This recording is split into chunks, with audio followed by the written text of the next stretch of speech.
di ayat yang ke-5b, diberikan Tuhan kepadanya. Tuhan yang memberikannya. Ya, ini menarik dan sangat penting untuk kita pahami bersama.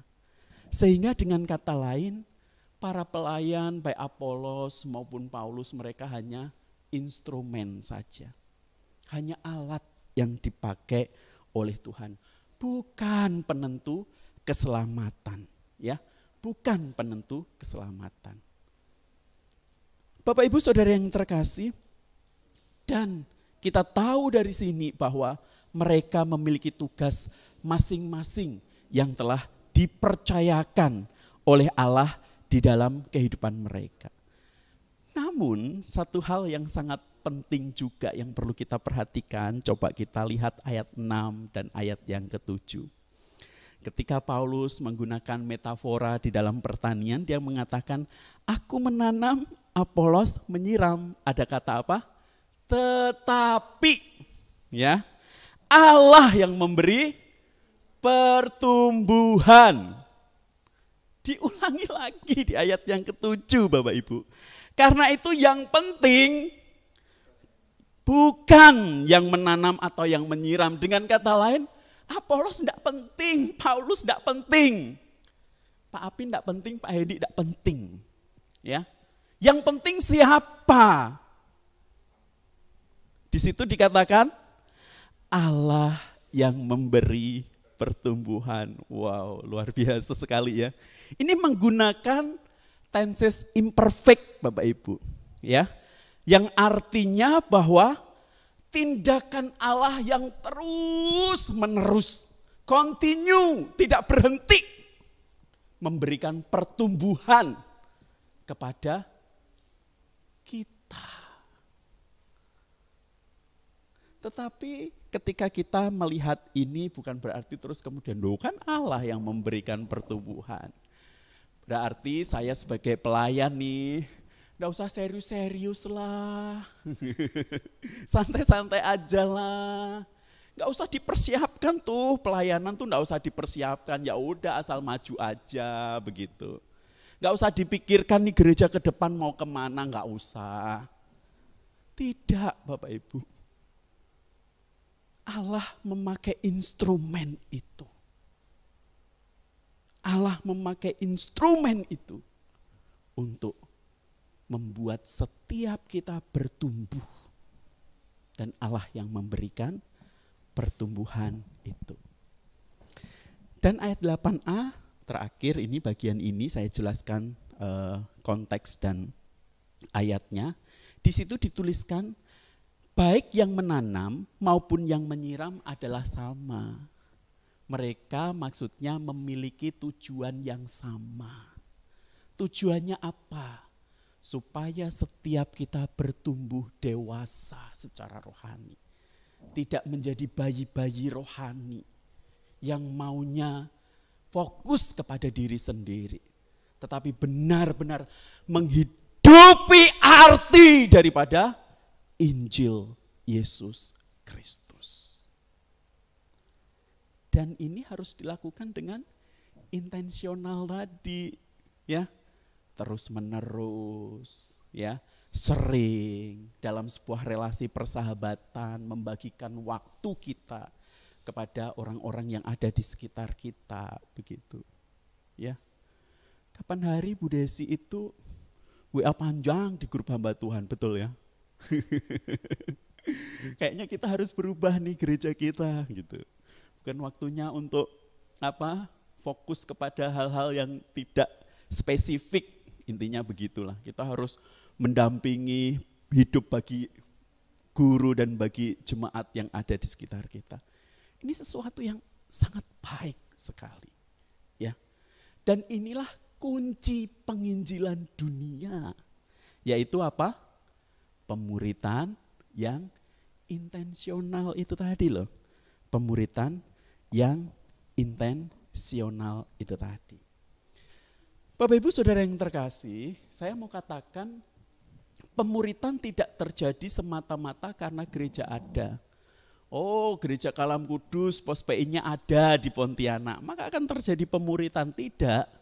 Ya, murid-murid Kristus dihasilkan jika ada usaha-usaha yang intensional dan strategis untuk menolong orang bertumbuh menuju kedewasaan rohani. Menuju kedewasaan rohani.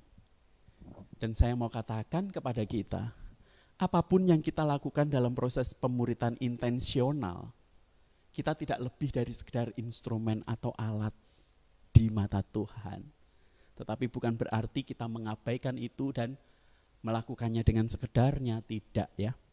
Sebab Tuhanlah yang berotoritas memberikan pertumbuhan itu. Tuhan yang memberikan pertumbuhan itu. Ya, jangan abaikan ini ya. Yuk nanti kita sama-sama saling ingetin ya rekan-rekan hamba Tuhan dan yang lain. Pak Hendi kok kurang care ya sama mereka. Pak Hendi suka menyendiri di kantor misalnya. Ingetin, enggak masalah begitu. Pak Apin yang sering ngunjungin saya jarang ngunjungin beliau. Ya, ini penting ternyata, sesuatu yang sangat penting sekali. Saya akan menutup khotbah saya dengan sebuah cerita. Seorang misionaris yang pelayanan di sebuah suku, di mana misionaris ini juga bergumul dengan yang namanya pemuritan intensional, karena memang suku ini terkenal dengan suku yang susah berubah. Bapak Ibu Saudara yang terkasih, suatu kali misionaris ini harus terpaksa meninggalkan suku dan daerah itu untuk melakukan sebuah tugas yang lain. Tetapi ketika dia pergi, dia berjanji di dalam hatinya, suatu hari nanti saya akan kembali dan mengangkat derajat suku tersebut. Dengan pelayanan, kesibukannya, dia tidak pernah terbesit untuk kembali ke tempat itu. Tapi dengan caranya, Tuhan membawa dia kembali ke situ. Bapak Ibu Saudara yang terkasih, sampai akhirnya dia bertemu dengan seorang yang dia rasa dia diingatkan kembali dengan visi atau impian yang pernah diucapkan oleh sang misionaris ini. Dia bimbing orang ini, dia bina dia. Bertahun-tahun itu dilakukan, tetapi misionaris ini merasa, aduh, kok rasa-rasanya nggak ada perubahan begitu, nggak ada hasil. Dia sudah mulai hopeless begitu. Sampai suatu titik di dalam sebuah perbincangan sang misionaris dengan orang ini mengatakan bahwa aku ingin menjadi sama dengan misionaris. Aku ingin mengangkat derajat sukuku. Dia mengatakan seperti itu. Padahal perkataan ini tidak pernah dikatakan oleh misionaris tersebut kepada orang ini. Tetapi ketika orang ini mengatakan kata-kata itu, sang misionaris akhirnya merasa terpukul dan dia mulai sadar bahwa sesungguhnya pertumbuhan itu Tuhan yang memberikan. Tugas kita hanya melakukan apa yang seharusnya kita lakukan. Tugas kita hanya melakukan apa yang Tuhan ingin untuk kita kerjakan dengan sungguh-sungguh dan sepenuh hati. Inilah yang kita pahami sebagai pemuritan yang intensional.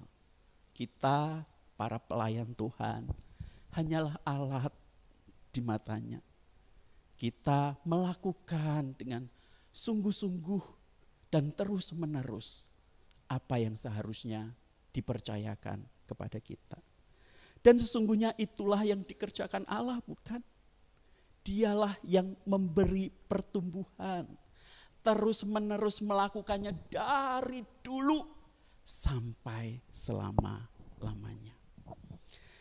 Pabrik sepatu itu memproduksi apa? Sepatu.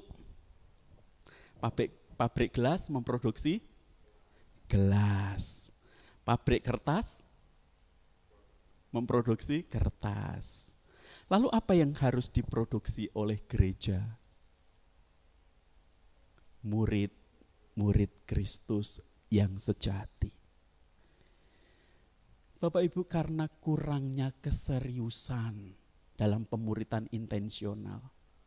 Maka jangan salah kalau kita mendapati banyak jemaat yang kekanak-kanakan, yang hidup tidak dewasa, yang hidup tidak mau melipat gandakan dirinya untuk menghidupi Injil Tuhan, memuridkan yang lain. Dunia sekarang sering saya katakan, gereja sekarang sering saya katakan, lebih dimuridkan oleh dunia daripada oleh firman. Dan ini sangat menyedihkan sekali bagi kita, sangat menyedihkan sekali. Maka jangan heran kalau banyak anak muda yang hidupnya kelihatannya rajin ke gereja pelayanan, tetapi di belakangnya mereka hidup untuk dunia. Mereka terjerat dengan nafsu dunia. Ini sangat menyedihkan sekali. Lantas kita sebagai pelayan Tuhan apa yang kita lakukan? Kita bikin program banyak-banyak, baca Alkitab lah, kita bikin retreat lah, persekutuan doa lah. Semua itu kita lakukan. Tidak salah Bapak Ibu, karena itu instrumen dan alat yang Tuhan pakai. Tapi jangan sampai kita terjebak. Melakukan itu semua hanya sebatas rutinitas. Tanpa kita paham untuk apa kita melakukan itu. Sehingga tidak ada yang namanya pemuritan intensional. Kita hanya memberikan teori tanpa kita menyentuh hati. Ini juga koreksi buat saya sebagai seorang pemimpin. Bapak Ibu, terakhir sekali saya mau katakan, Josh Barna mengatakan dalam kritikannya kepada gereja, kita telah mendefinisikan pemuritan sebagai pengetahuan di kepala dan bukannya transformasi total dalam hidup. Hanya kita tahu di kepala saja. Tapi seringkali termasuk saya tidak mau melakukannya di dalam intensional, waktu yang berkualitas, persahabatan yang membawa orang-orang ini menjadi murid Kristus yang benar. Mari kita berdoa.